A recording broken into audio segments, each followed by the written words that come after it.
मनुष्य जन्म में मोक्ष पाने के लिए भारत में जन्म होना आवश्यक है? यही प्रश्न है जी। बहुत अच्छा प्रश्न है। कोई जरूरी नहीं है कि हमें भारत में ही जन्म लेना हो। भारत में भी देखो 1.5 अरब इंसान हैं। मोक्ष के लिए कितने तत्पर हैं? बिरले। इसलिए ये जरूरी नहीं कि भारत में ही जन्म हो। जन्म धरती पे कहीं भी हो।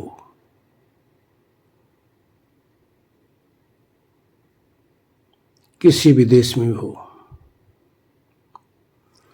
लेकिन वहां पर अध्यात्म की दुकान होनी चाहिए, जो मोक्ष के विषय में जहां हमें ज्ञान हो।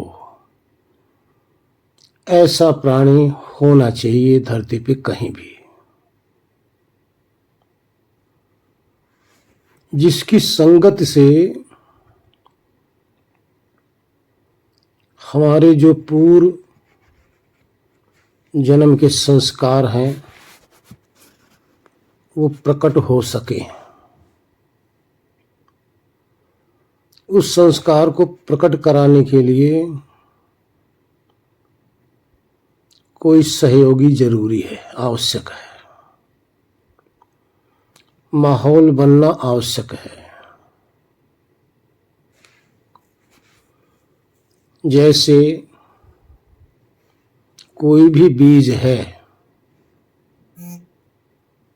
उसके अंदर अंकुरित होने का सामर्थ्य तो है,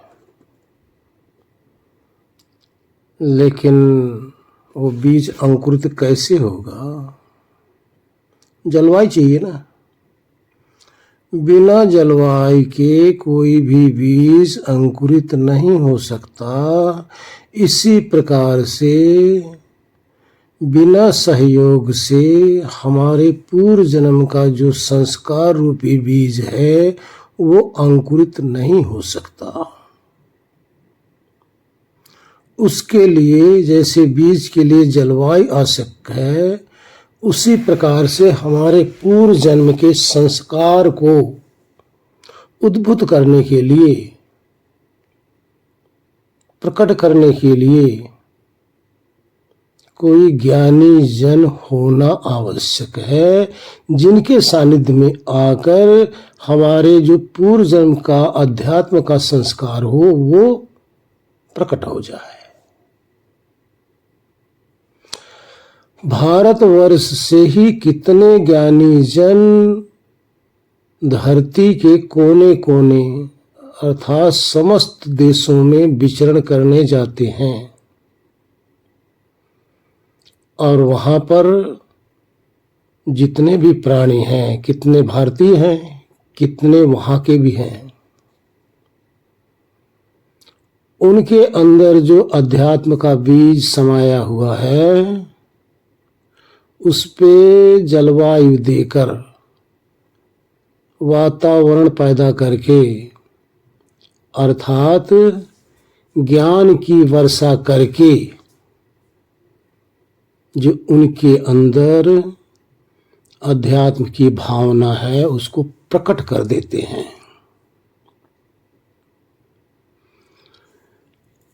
देखिए, बाकी जो कंट्रियां हैं अधिकतर भोगने के लिए ही वो प्रयत्न करते हैं, योग के लिए प्रयत्न नहीं करते। लेकिन अभी आप देखिए, आपके भारत के अंदर कितने बाहर से अन्य देशों से साधक आते हैं और यहां पर महापुरुषों के संग रहकर उनके अंदर जो अध्यात्म रूपी बीज है उससे अंकुरित उसमें हो जाता है और कितने तो यहीं के यहीं रह जाते हैं, वो भी साधना में लीन हो जाते हैं। जैसे हमारे देश के विद्यार्थी कई देशों में पढ़ाई करने जाते हैं और वहाँ से पढ़कर आते हैं, कितने वहीं सेटल हो जाते हैं, कितने वहाँ के पढ़ के आते हैं वहाँ से और उसी ज्ञान के अनुसार अपना व्यवसाय, अपनी नौकरी पेशा शुरू कर देते हैं, क्योंकि वहाँ से वो शिक्षा लेके आते हैं और कितने वहीं सेटल हो जाते हैं। उसी प्रकार से हमारे भारतवर्ष के कितने ज्ञानी जाते हैं, अध्यात्म का बीज बोकर चले आते हैं और लोगों के अंदर वो बीज अंकुरित होने लग जाता है, वो भी साधना करने लग जाते हैं। कुछ जो पश्चिमी सभ्यता के लोग हैं, जिनके अंदर अध्यात्म है ही नहीं,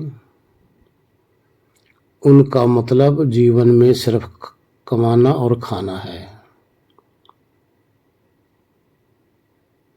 लेकिन जब उनके अंदर भी ऐसा बीज जाता है तो वो भी सोचने के लिए बाध्य हो जाते हैं।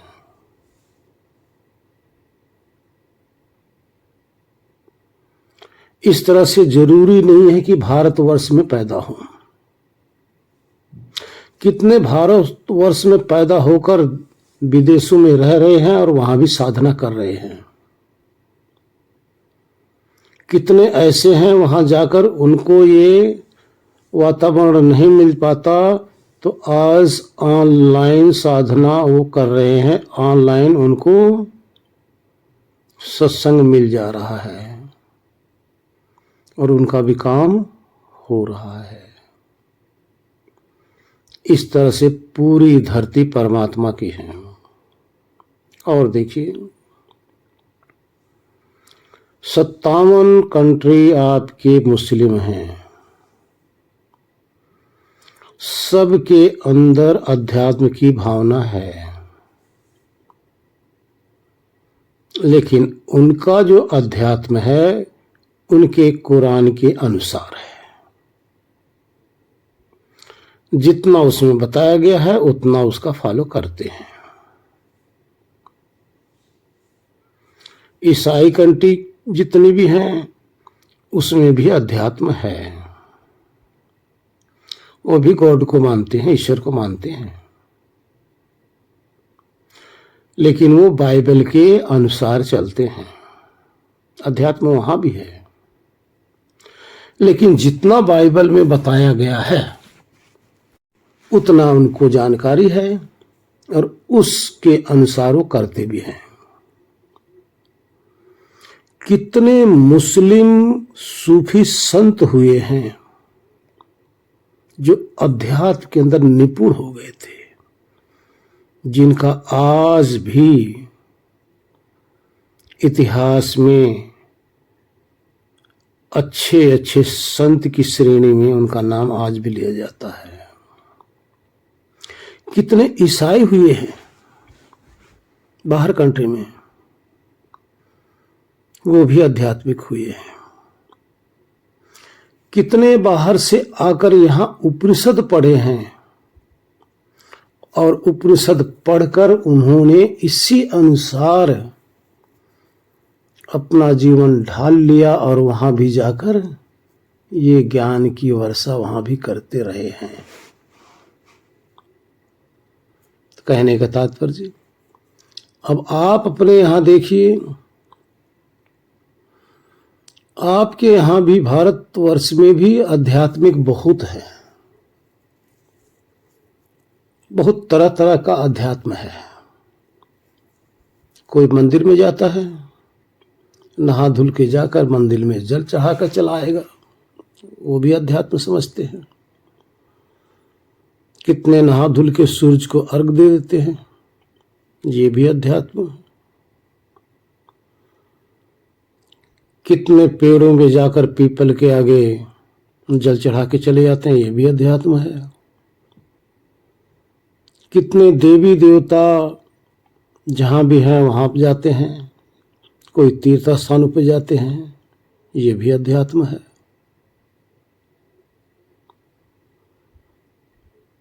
कोई रामायण का ही पाठ करता है, ये भी अध्यात्म है। कोई मंदिर में सुबह शाम जाते हैं, वहां कीर्तन करते हैं, ये भी अध्यात्म है। कोई मंगलवार शनिवार को रामायण का पाठ कराते हैं, सुंदरकांड, ये भी अध्यात्म है। कितने हमारे आध्यात्मिक पुरुष जो थे, जैसे राम जी हो गए, कृष्ण जी हो गए, हनुमान जी हो गए, सीता जी हो गए, शिव जी हो गए, आदि आदि अपने युग के जो बहुत पहुंचे हुए महात्मा ऋषि जन थे, आज उनको स्वीकार करके घर में उन्हीं के नाम पे पूजा करते हैं, ये भी अध्यात्म है। तो अध्यात्म सब जगह है, अध्यात्म की कमी नहीं है भाई, कमी नहीं है। फर्क इतना है कि अध्यात्म की कौन सी श्रेणी में आप हैं, कौन सी क्लास में हैं आप। बड़े बड़े गुरु बैठे हुए हैं, जगह जगह आश्रम खुले हुए हैं, भारत में नहीं, सभी कंट्री में। हमारे ज्ञानी पुरुषों ने सब जगह जाकर आश्रम बनाए हुए हैं, सब जगह चर्चा चल रही है। लेकिन ध्यान रहे, एक कहावत कही गई है, अगर 5 साल का बालक मंदिर में जाता है, जल चढ़ाता है, मूर्ति के आगे मत्था टेकता है, बहुत ही खुशी की बात है, बहुत अच्छा है, संस्कार उसका बहुत अच्छा है, होना चाहिए, ऐसे ही होना चाहिए। जितने बालक दुनिया में हैं सबके को ऐसे करना चाहिए। लेकिन एक 80 साल का बूढ़ा भी यही काम कर रहा है, उसके लिए शर्म की बात है, अचंभे की बात है, आश्चर्यचकित कर देने वाली बात है कि जिस क्लास में 5 साल का बालक है और उसी का क्लास में 80 साल का बूढ़ा भी है, ये अचंभे वाली बात है। क्योंकि उसने क्लास उत्तीर्ण नहीं किया, जाने की तैयारी तो है, लेकिन बैठा कहां है, नर्सरी की ही क्लास में। ये ठीक नहीं है। 70-80 साल का बूढ़ा तो पीएचडी की क्लास में होना चाहिए भाई, क्योंकि उसको जाने की तैयारी हो रही है। कम से कम उसको इतना तो होना चाहिए, इतना तो समझ होनी चाहिए कि अब तो जाने की तैयारी है हमारी, अब कहां जाने वाला हूं उसको समझना चाहिए। ये अचंभे वाली बात है। लेकिन आजकल एक समस्या और भी है, जो 80 साल का बूढ़ा हो गया है, वो किसी से मार्ग लेना, शिक्षा लेना पसंद नहीं करेगा, क्योंकि उसको अपने उम्र का अहंकार है। इस कारण से वो न ले रहा है और न स्वयं उसको ज्ञात है। लेकिन वेद में एक बात और भी कहा गया है, शिक्षा है। अगर ब्राह्मण 10 साल का है, शूद्र 100 साल का है,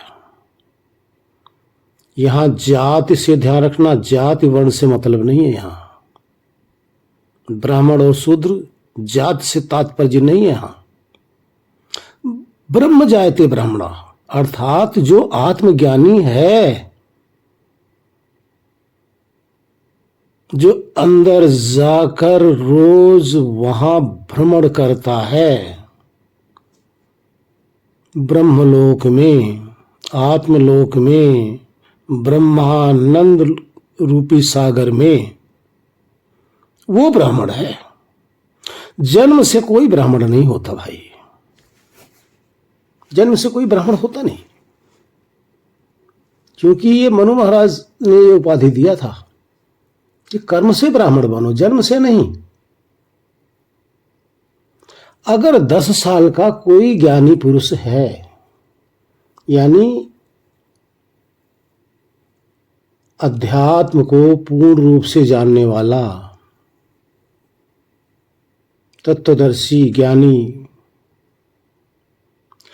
और 100 साल का कोई है जिसको शूद्र का अर्थ है अज्ञानी, अनाड़ी, जिसको कुछ नहीं पता, इसको कहते शूद्र। जाति नहीं होती कोई शूद्र की, शूद्र का अर्थ है अज्ञानी। उस 100 साल वाले को चाहिए कि ऐसे ज्ञानी के शरण में जाकर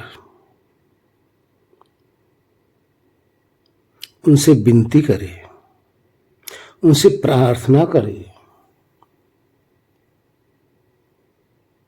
अपने कल्याण का मार्ग खोजें,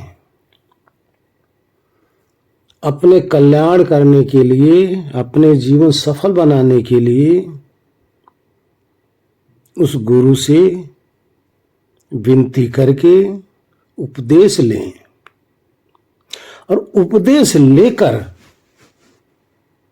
अपना काम करें। ध्यान रखो, फिर उसका काम नहीं करना है, ज्ञानी का काम नहीं करना है, अपना काम करना है, लेकिन ज्ञानी से ज्ञान लेकर करना है। यदि ज्ञानी से ज्ञान नहीं लेंगे तो 80 साल तक तो अज्ञानी रह गए, 100 साल तक तो अज्ञानी रह गए, आगे भी रहेंगे।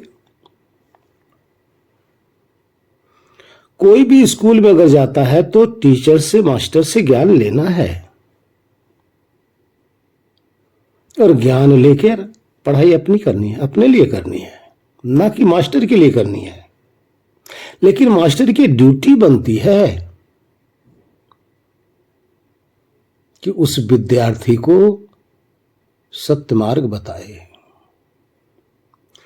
इस तरह से हम सबको चाहिए, जो भी ज्ञानी हो, शर्म संकोच को त्याग करके अपने उम्र के, इस शरीर के उम्र के अहंकार को त्याग करके, क्योंकि बड़ी शरीर की उम्र हो जाती है तो अहंकार हो जाता है। ज्ञान का अहंकार नहीं होता, अपने बुढ़ापे का अहंकार होता है कि मैं बूढ़ा हो गया, इतनी उम्र का हूं। इसलिए ज्ञान लेकर कहां जाना है, अब वहां की तैयारी शुरू कर दो। ध्यान रखना, क्यों ज्ञान लेना है, क्या जरूरत है? सिर्फ इतनी जरूरत है कि हमें कहां जाना है भाई, कहां से आए हैं, पूरे जीवन में हमने किया क्या। अब हमारी चलने की बारी आ गई है, हमारा आगे का रास्ता क्या है, कहां पहुंचना है। इस तरह से अगर गुरु सद्गुरु बता देते हैं तो अपने जाने के लिए रास्ता खोज लो, अपना ठिकाना खोज लो, बस यही तो करना है ना, और क्या करना है। वैसे भी ये जो जीवन है ना, जैसे 3 घंटे के में ही, 3 घंटे में ये जो पिक्चर बनाते हैं ना, पूरे जीवन की कहानी दर्शा देते हैं। इसी तरह से हम सब बैठकर जब से होश संभाला और अब तक की अपनी फिल्म देखने लग जाओ, अपने जीवन की कहानी देखने लग जाओ। बस 3 घंटे की कहानी है, 3 घंटे की पिक्चर है आपके जीवन की। उसके बाद में क्या है? जो पात्र फिल्म में जो रोल किया है वो बाहर चला गया, अपना जस का तस रह गया। फिल्म में किरदार निभाने से पहले वैसे था, किरदार निभाने के बाद में भी वैसे रह गया। सिर्फ 3 घंटे के लिए उसने अपना रोल अदा किया। इसी तरह से आप देखेंगे कि पूरे जीवन में आपने ये किरदार निभाया। किरदार निभाने के बाद में आपकी पिक्चर तैयार होगी, आपकी जीवनी तैयार हो गई। अब उसके बाद में चले जाओगे, कहां जाओगे पता नहीं।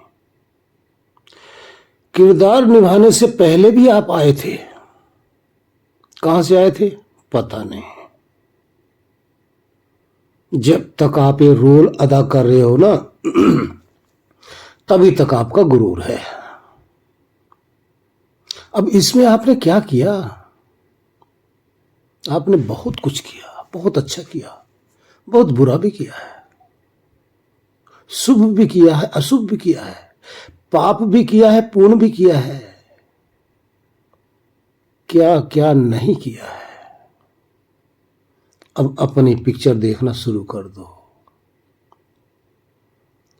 क्योंकि उसी तरह से आप जैसे आए थे और वैसे आप चले जाओगे। बस कुछ समय तक आपने रोल अदा किया।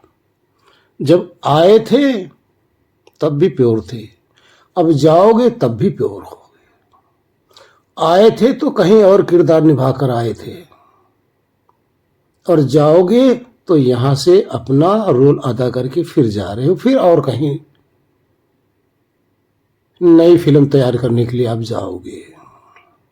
यही कहानी है भाई जीवन की। आप देखने लग जाओ,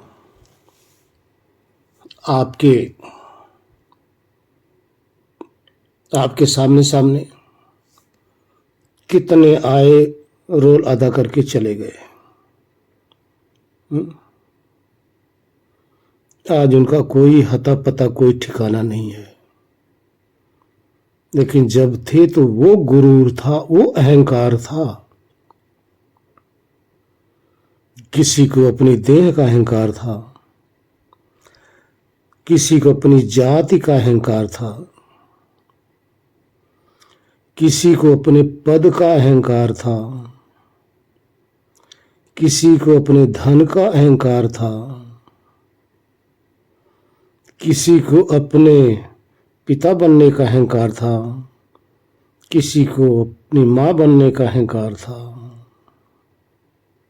सबको अहंकार था। और वो कहां से मिला? यहीं से मिला ना, और सब यहीं छूट गया। फिर आप देखो, शमशान में ले गए, 5-4 कुंटल लकड़ी लिए, उस पे लिटा दिए, खाल भी भस्म, मांस भी भस्म, हाड़ भी भस्म, जिस गोरे गोरे चमड़ी पे गुरूर था वो भी भस्म, जिस जवानी पे गुरूर था वो भी भस्म, जिसका जितना भी गुरूर था सब समाप्त। चल बस, कुछ नहीं ले गए, कुछ नहीं रहा। कहाँ गए ये पता नहीं, उनको खुद का पता नहीं तो दूसरे को कैसे पता चलेगा। इसलिए अध्यात्म की आवश्यकता है। ये कहीं से भी मिले, जिसका संस्कार, जिसके अंदर बीज है, वो चाहे पहाड़ पर जाकर बैठ जाएगा ना, गुफा में बैठ जाएगा ना, वहां भी परमात्मा उसकी व्यवस्था कर देंगे। कोई ना कोई राही वहां पहुंच जाएगा, कोई ना कोई मुसाफिर वहां पहुंचकर वहां भी ज्ञान देकर आ जाएगा। अब यहीं बैठे बैठे आप देखिए, यहीं अपने ग्रुप में कितने आते हैं, सुनते हैं, चले जाते हैं। क्यों? अच्छा क्यों नहीं लगता? कैसे अच्छा लगे भाई? जिसके अंदर बीज ही नहीं है, अंकुरित कैसे हो? और जिसका अंकुरित होने लग जाएगा वो ग्रुप को छोड़ ही नहीं सकता। उसको तो रात्रि 10 बजे का इंतजार रहेगा कि कब ग्रुप का समय हो और हम अपनी चर्चा और अपने प्रभु की चर्चा सुने या करें। जिसके अंदर नहीं होगा वो क्यों सुनेगा? उस तो संसार की चर्चा सुनना चाहता है, कमाने खाने की चर्चा सुनना चाहता है, तो वही सुनेगा ना। तो यह है बीज। जैसा जिसके अंदर बीज वैसा अंकुर फूटेगा, अर्थात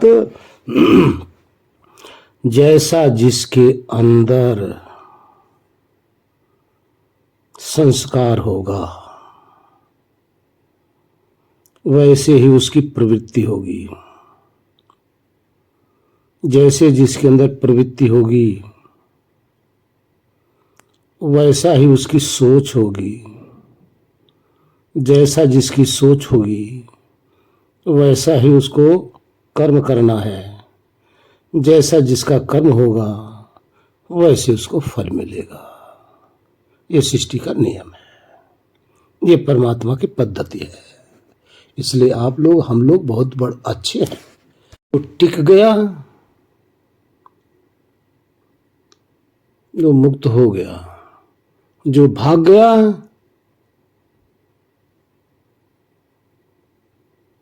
तो वो संसार में डूब गया, मोह माया में डूब गया। ऐसा गूढ़ ज्ञान सुनने को नहीं मिलता। ऐसा गूढ़ ज्ञान किसी को पचता नहीं। पचे कैसे? अगर यहां सिर्फ भजन सुनाया जाए तो देखो, कान का राग सुनने के लिए, शब्द सुनने के लिए देखो आपके ग्रुप में जगह ही नहीं मिलेगी। ऊट पटांग की अगर चर्चा की जाए तो देखो भरमार हो जाएगा।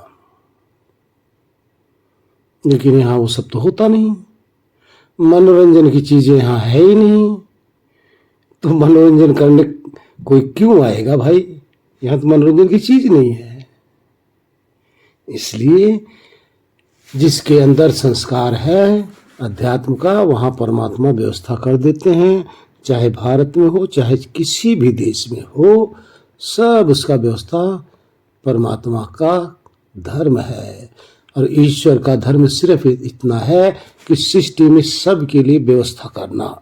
जैसा जिसका स्वभाव होगा उसी के स्वभाव के अनुरूप ईश्वर व्यवस्था करते रहते हैं, और उस व्यवस्था के अनुसार वो अपना भोग प्राप्त करता रहता है।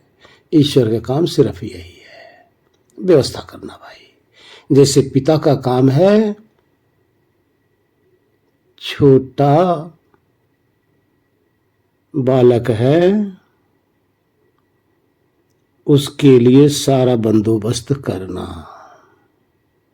उसको कोई चिंता नहीं है कि हमें भोजन कहाँ से मिलेगा, कपड़ा कहाँ से मिलेगा, कैसे रहना है, कोई चिंता नहीं। ये व्यवस्था पिता और माता करते रहते हैं। इसी तरह से समस्त जीवों का पिता और माता ईश्वर ही है। वो संसार में व्यवस्था करते रहते हैं। चाहे किसी भी देश में जाओ, किसी भी धरती के कोने में जाओ, जैसा आपकी विचारधारा प्रवृत्ति है वो व्यवस्था हो जाएगा। हरिओम। और देखिए, धरती पे कहीं भी कोई भी जीव है, कोई भी प्राणी है, सबके खाने की व्यवस्था परमात्मा करते कि नहीं करते? सबके रहने की व्यवस्था करते हैं कि नहीं करते? इतना तक सबको निद्रा अवस्था में जाने का भी व्यवस्था परमात्मा ही करते हैं ना। तो आध्यात्मिक प्राणी जिसके अंदर प्यास होगी, उसकी प्यास बुझाने के लिए व्यवस्था क्यों नहीं करेंगे? उनका तो एक ही ध्येय है ईश्वर का।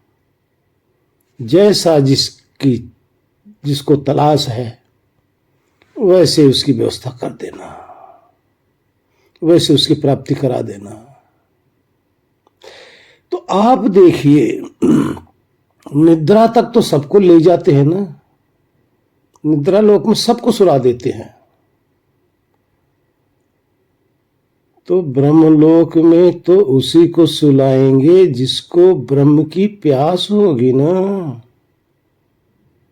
अपने गोद में तो उसी को बिठाएंगे जिसको ईश्वर की प्यास होगी ना। जिसको ईश्वर की प्यास है वो उनको अपने गोद में बिठा लेंगे। जिनको समाज की, संसार की, माया की प्यास है उनको माया में बिठा देंगे। ईश्वर करते क्या है? ईश्वर का और कोई काम नहीं। ईश्वर का काम सिर्फ सभी प्राणियों का व्यवस्था करना, बस। और उस व्यवस्था में आकर प्राणी उस व्यवस्था का भोग करता है। अब भोग करते करते कर्म भी करता है। अब अच्छा करे बुरा करे ये उसके लिए ईश्वर के से कोई मतलब नहीं है, लेकिन ईश्वर साक्षी रहते हैं। इसलिए समस्त प्राणियों का व्यवस्थापक परमात्मा ही है। इसलिए कहीं भी रहोगे हमारी आपकी व्यवस्था परमात्मा कर देते हैं। हरिओम। हम जितने भी अभी जुड़े हुए हैं ग्रुप में, कहां कहां के हैं? संभव था कभी? सोचा जा सकता था? कोई कहीं का, कोई कहीं का, कोई कहीं का, है ना? लेकिन आज क्या है? आज हमारा परिवार बना है, एक परिवार हो गए हैं। कितने तो हम लोगों ने आपस में एक दूसरे के शरीर को देखा भी नहीं, अभी नहीं देखा ना। लेकिन आज हम जुड़े हुए हैं, आत्माएं हम सब जुड़े हुए हैं। शरीर एक दूसरे को बेशक न देखे हो, भाई दो चार ही जन आपस में मिले हैं ना, तो व्यवस्था कैसे परमात्मा कर रहे हैं ना। यही काम परमात्मा का है, यही ड्यूटी उनकी है, और वो अपना काम बहुत अच्छी तरह से अपना फर्ज निभाते हैं। इसी का नाम ईश्वर है। हरिओम।